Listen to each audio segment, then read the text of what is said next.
السلام علیکم۔ کراچی میں بارش کے ساتھ اولے بھی پڑیں گے۔ ماہرین نے حیران کن پیشگوئی کر دی۔ طاقتور مغربی سسٹم نے انٹری دے دی۔ کیا آپ حالات حاضرہ سے آگاہی حاصل کرنا چاہتے ہیں؟ خبر کے پیچھے چھپے اصل حقائق جاننا چاہتے ہیں تو ابھی سبسکرائب کیجئے جلمل پاکستان کو اور ساتھ ہی گھنٹی کے نشان پر کلک کر دیں۔ آپ کو بتاتے چلیں کہ چیف میٹرولوجسٹ سردار سرفراز کا کہنا ہے کہ کراچی میں آج شام یا رات سے گرج چمک کے ساتھ تیز بارش کا امکان ہے۔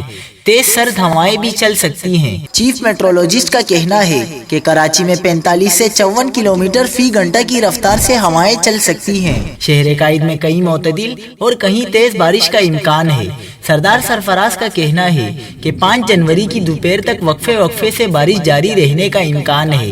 5 جنوری کے بعد بارش میں وقفہ آ جائے گا اور مغربی ہواؤں کا نیا سلسلہ 6 جنوری کی دوپہر سے ایک بار پھر سرگرم ہوگا۔ 6 سے 7 جنوری کی صبح یا دوپہر تک بارش جاری رہ سکتی ہے۔